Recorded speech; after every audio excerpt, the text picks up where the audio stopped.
네, 시청자 여러분, 구독자 여러분, 100원, 200원 후원해주신 후원자분들께 감사의 말씀을 드리면서, 오늘 현충일인데요.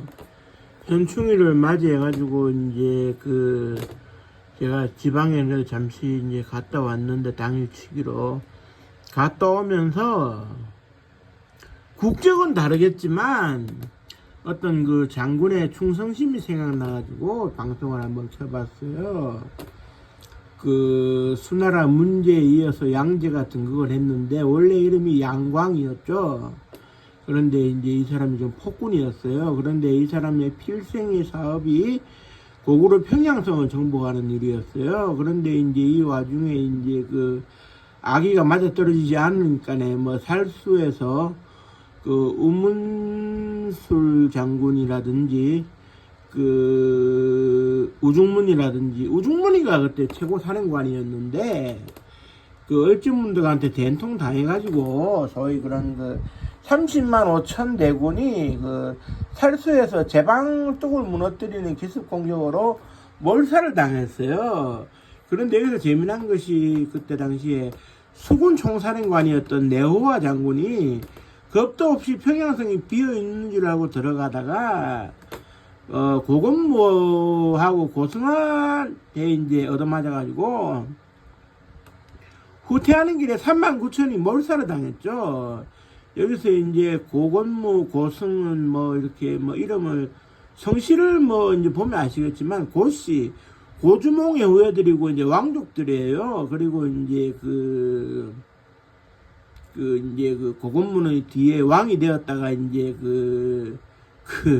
연개소문한테 척살을 당하는 입장이 되는데, 그런데 이때 39,000명이죠. 병력을 몰살당하고 살아 들어왔던 네오아가 죽기를 각오하고 수양제 양광을 만났는데, 양광이 다시 기회를 줍니다. 다음에는 이기자. 장수들을 죽이면은 싸울 장수가 없으니까. 그래서 목숨을 보존받은 이 네오아 장군이 죽기를 각오하고 충성을 맹세를 했는데, 거의 돈 결의를 한 셈이죠. 양제가 죽는 순간 같이 죽겠다. 안 죽으면 어떻게 되느냐. 같이 평양성을 점령하겠다. 그래서 승승장구하다가 소위 수도 방위사령관 정도까지는 갔어요. 상당히 진급을 한 셈이죠. 그런데 이때 어떻게 되느냐 하면은, 수양제의 폭정을 견디지 못한 양현감과 이밀이라는 사람이 병참을 담당하면서 수나라 군대에 병참을 담당하고 있다가 병참을 끊어버리고 일부러 해방을 놓고 반란을 일으킵니다. 그래가지고 진압이 되는 듯 했는데 진압이 잘 안 됐어요. 그러던 와중에 양제가 장안성으로 돌아가기를 거부하고 자신만의 황궁을 만들어가지고 버티고 있었는데,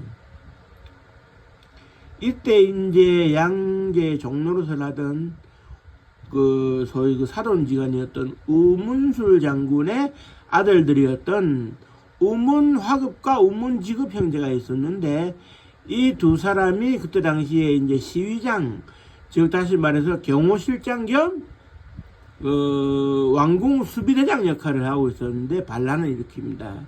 양제를 갈아치워야 되겠다. 그래 여기서 어떻게 되느냐, 양제하고 도원결의를 맺다시피 했던 네오아 장군이 반란을 알아채고 급하게 왕궁으로 뛰어가서 양제에게 보고를 합니다. 반란이 일어났으니 피신하셔야 된다. 그런데 양제가 피신하기를 거부했어요. 지금 도처에 반란인데 어디로 피신하겠느냐. 그래 네오아 장군이 작전 참모한테 지시를 해가지고 병력을 끌어모아서 반란을 진압하자. 그랬는데 보고가 들어오기를 작전 참모가 뭐라 그러느냐. 우문화급과 우문지급이 지금 궁궐에 남아있는 병력을 다 장악했고 온 사방에 불사질러 놨다. 그런데 야전군이 있어도 수많은 야전군이 오려면 시간이 걸리는데 여기서 방법이 없다. 이래 보고를 해요. 그러자 네오와 장군이 나 혼자 검 하나를 가지고 6탄으로 양제를 지켜드리겠다.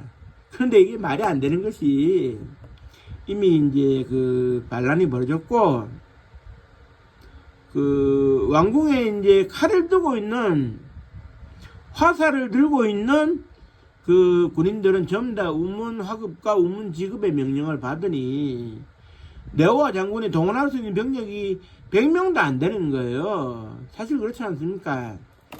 그 12.12 군사 반란 당시에 상공수여단에서 이제 사령관 정병주 특전사령관을 체포하러 오는 것을 알면서도 베레타 권총 그 7연발 베레타 권총 한 자루로 사령관을 지키겠다고 나선 그 김호랑 소령처럼 네오와 장군도 칼 한 자루 의지해가지고 내가 우문화급과 우문지급의 목을 베고 반란을 진압하겠다. 근데 이미 늦었죠. 양제가 그 거처하고 있는 그 내실에 이미 이제 우문화급과 우문지급의 병력을 데리고 들이닥쳤어요. 그래서 이제 우리는 양제를 죽이는 게 목표이니 당신은 피하시오.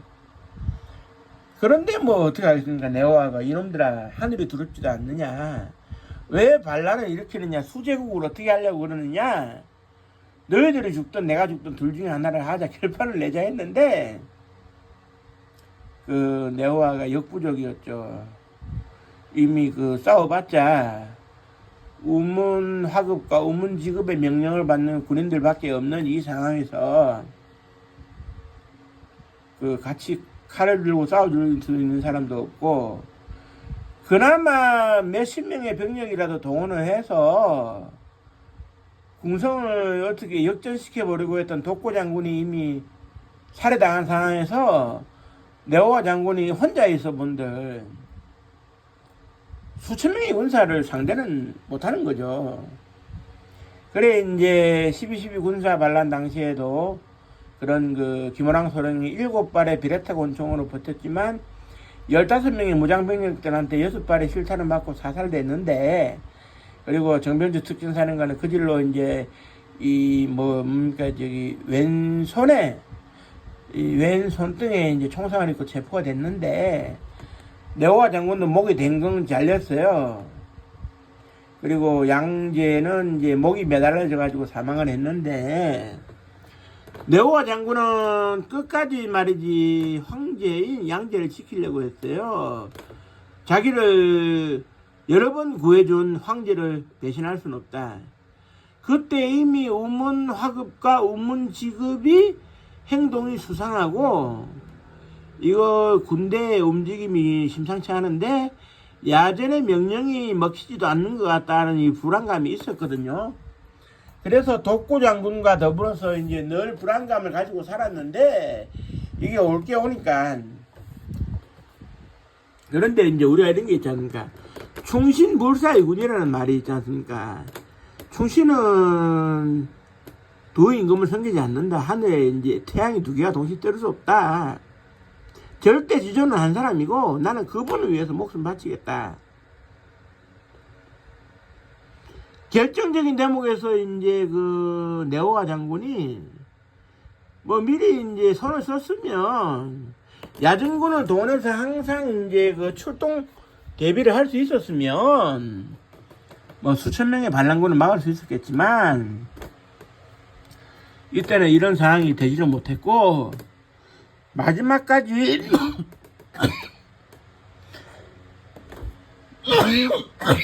아 죄송합니다.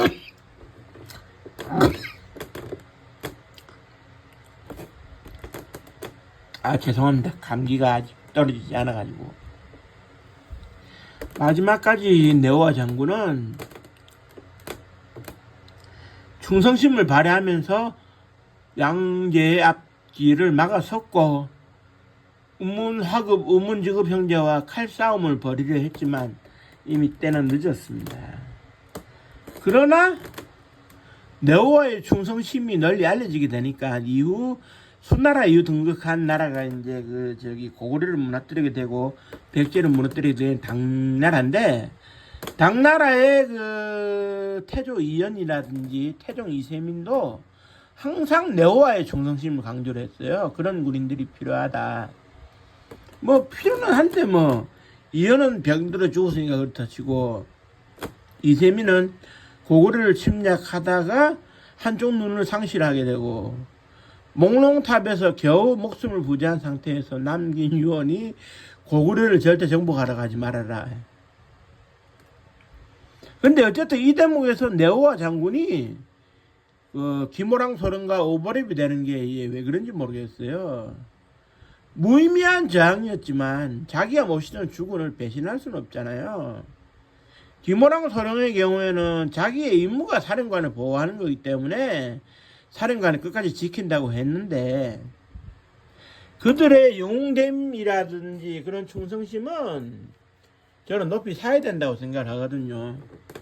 그런 사람이 곁에서 임금과 황제를 보위할 수 있어야 마음 놓고 정사를 할 수 있는 겁니다. 결국 뭐 반란을 일으킨 사람이 잘못된 거지만 뭐 반란이 성공을 거두고 우문 화급이 일시나마 황제 직무대행을 하게 되니까 황제 직무대행이라는 표현은 좀 그렇습니다만은 황제 직무대행을 하게 되니까 원래 거기로 넘어가는데 뭐 어떻게 하겠습니까? 물론 우문 화급과 우문 지급의 시대도 뭐 몇 년, 1, 2년 안 가요. 양제가 죽고 군대의 기틀이 뭐 무너졌고 도처에서 반란이 일어나는 걸 진압을 못 하는데 한여름 밤이 꿈이죠. 아무튼 네오와 장군과 그 김호랑 소령이 오버랩 되는 이 밤에 방송을 한번 해봤습니다. 네오와 장군의 충성심에 대해서 한번 얘기를 해보려고. 물론 뭐 평소에 그 연개 소문과 관련된 사극도 많이 보고 했습니다만은 생각이 나서 방송을 한번 해봤네요. 정말 그런 충성심을 가진 사람이 옆에 있다면 황제나 임금의 입장에서는 얼마나 든든할까 하는 생각을 해보게 되고요. 불타는 금요일입니다. 뭐 지금쯤 삼겹살에 소주 한잔 하셨을 텐데 즐거운 주말 보내시고요. 가실 때는 구독 한 번만 눌러주시고 가시면 고맙겠습니다. 감사합니다. 고맙습니다.